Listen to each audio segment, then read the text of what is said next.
to somebody who has, really startling inside knowledge of the regime there. First of all, just a little bit of background. Since the August 9th election in Belarus, hundreds of thousands of people have demonstrated in Belarus daily and weekly, and it hasn't stopped. And what they are demonstrating against is widespread election fraud by the ex-president, Alexander Lukashenko, who ran by any measure what was a fraudulent election and has continually refused to step down and give in to the will of people. It is a violent tug of war that is taking place in Belarus, and it continues, and there is a lot at stake. First of all, let's talk to Andrei Sannikov. And Andrei, welcome. Hello. Andrei is a deputy foreign minister of Belarus until he resigned in protest in 1996. In 2010, he was a candidate in the presidential election. He was jailed by the KGB after protesting the election results. He was kept in prison 16 months and is now living in Warsaw. He was forced to flee the country. And, I want to stop there for a sec, Andrei, because when I was thinking about introducing you today, it's very easy because these things roll off our tongues as journalists. And sometimes we don't understand. But imagine if you're American or you're Canadian or you're British or you're living anywhere in Europe or anywhere in the world and you have been forced to flee your country. It is a startling thing for somebody like Andrei, who served in the government, was loyal to his country, believes in Belarus. And now you're living in Warsaw, Poland, and watching probably very emotionally what's going on in your own country right now. Yeah, absolutely. It is, to say very emotionally, it's an understatement. You don't sleep at night. You are following the events. You are talking to friends. You are thinking about how to help, how else to help, and you are being, and you feel very frustrated that there is no real knowledge of the Belarusian situation in the world. Still, there is no knowledge, and there are no adequate measures taken by the democratic world towards against this dictator, ruthless dictator, and his thugs. Yeah, it is very difficult, very, as you said, emotional. But what keeps all of us going is the astonishing courage of the Belarusian people, the fascinating behavior, and the resoluteness with which they peacefully fight this murderous regime. Murderous because it started murdering people as early as the 90s, and not only the politicians. We know about the 4 cases in 1999 and 2000, but also, as Lukashenko confessed himself several times, they were shooting criminals without any trial, without any prosecution. I mean, but they weren't criminals. Yeah, they were criminals, but they were killed by Lukashenko bodyguards. It is, in the plain light, in the daylight, it's without any, without any, pretense of doing justice to the people. And we don't know whether all of them were criminals or not. We just hear the man who is a compulsive liar to tell about his glorious days in the 90s, that he allegedly saved people from the 32 criminal groups, only to organize the only criminal group on the territory of Belarus today, his own.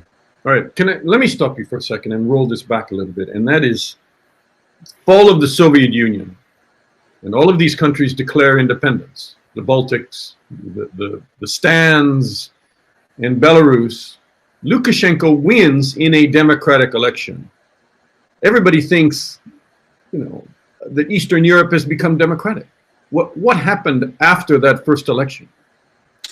Well, there are different histories behind Baltic states, for example, and Ukraine, Belarus, and Moldova, those countries that are in the European part of the former Soviet Union, and those countries who are in Asian part. There are absolutely different histories. Baltics were lucky to, so to say, in inverted commas, to be under the occupation for 40 years. We've been under the Soviet totalitarian regime for more than 70 years. And Lukashenko was not elected immediately. We had a parliamentary republic for the first 3 years at least. And that was, I think, that saved us from many mistakes that were made around us. But then the leadership of Belarus at that time, I mean the cabinet of ministers, was really incompetent, and they were driving country into stagnation.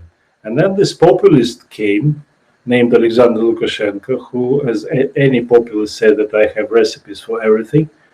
I will restart economy in a new way that will benefit everybody in Belarus.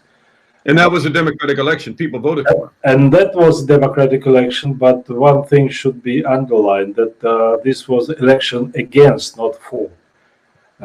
I mean, the vote was against the stagnation of then Prime Minister Vyacheslav Kibich in favor of the populists. So it was clearly, because Lukashenko was little known, and he promised a lot, but he was not known for delivering anything.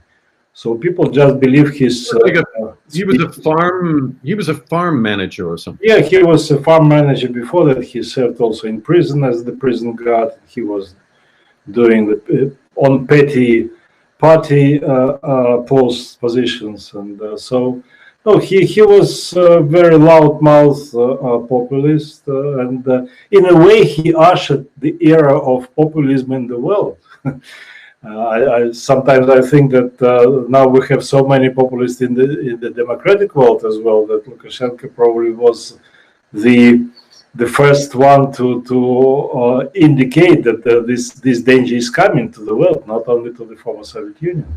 So why did you run against him? I mean, you ran against him in what year, and then what happened in that election? Yes, I ran against him in 2010. Why? Because it was clear that the country was going into the abyss, because after some several more or less economically successful years, because of Russian subsidies, the crisis of 2008, the financial crisis, really indicated that Lukashenko's economy will not cope with it. It will collapse. And it was clear also that we had a dictatorship in Belarus. And we were talking, all our friends and all our partners in the West, in the democratic world, that we have to deal with it, not only us in Belarus, but also in Europe, in the United States, and Canada, those who are interested in values, not in the strengthening of dictatorship in the world. So we did run against him. I say we because I had a very strong team. And we actually predicted that the election will be rigged. And we had a very strong support from the people, not as strong as the anti-Lukashenko movement has today. And yes, we were offering negotiations, speaking about negotiations that some in the West are still thinking that it will be a solution in Belarus. No, it will not be a solution. Negotiations with Lukashenko is out of the question today. So we were offering negotiations at that time, not only to the dictator himself, but mostly to the people in his government, to the official circles.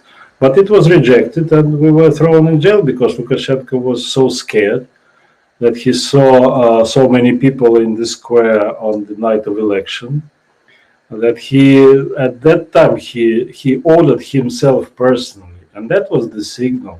He ordered himself personally the brutal dispersal, brutal crackdown of the innocent, peaceful demonstration and innocent civilians.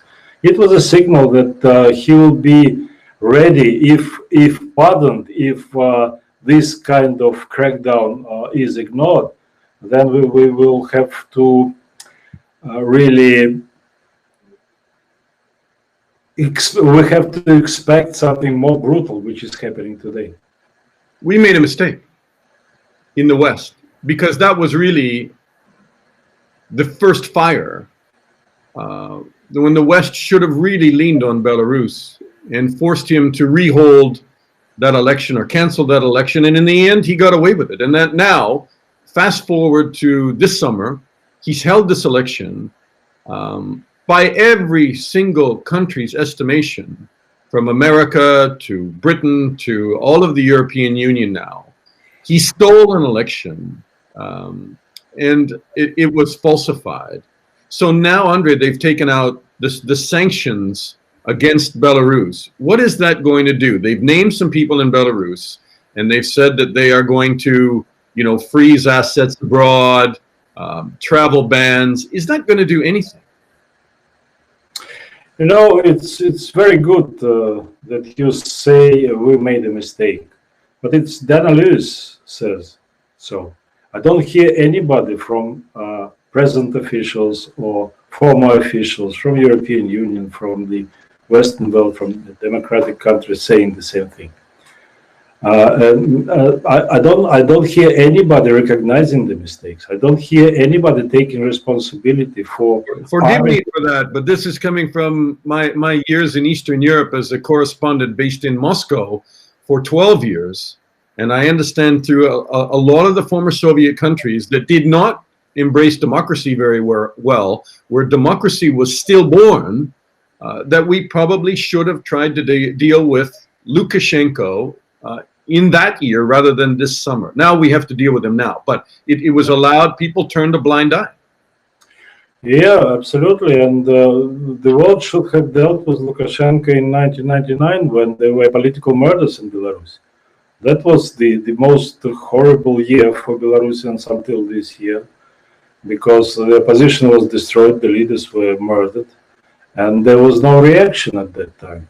Everybody was keeping very quiet. Yes, introducing some sanctions, condemning, making statements, but it continued. You will be astonished to find out that till this time, European Union was providing assistance to Lukashenko's police, for example. That in September 16, in the midst of all this crackdown of people being brutally beaten, killed, and even raped in prison, the Lukashenko police got surveillance drones from European Union worth of $850,000. These drones that can be used to identify people during the demonstrations. You know the cases when the Canadian company, for example, of course it is owned by Russian, German Guterov, but the Canadian company supplied the water cannons for Belarusian police, which have been used extensively now in Belarus. And there are many other examples like that.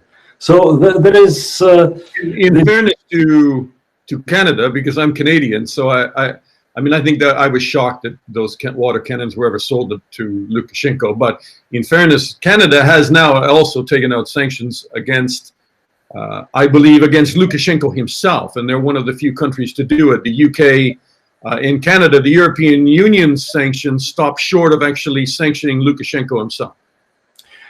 But to answer your question about the sanctions, I think that these personal sanctions, targeted sanctions, are nothing. Because if there was not a history of lifting the sanctions without any preconditions being met by the regime, then we could probably talk about their efficiency.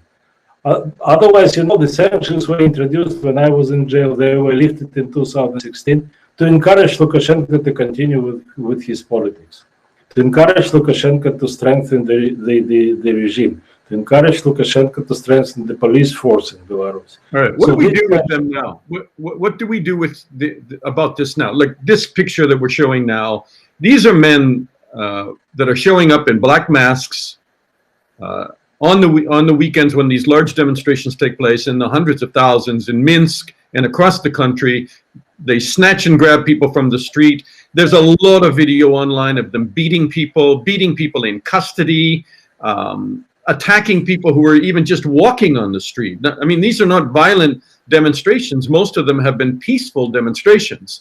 And the Oman uniformed police, but also these other guys show up in their masks, KGB, The numbers of detentions now, Andrei, are what, in the thousands? And what do we do about it? The number of detentions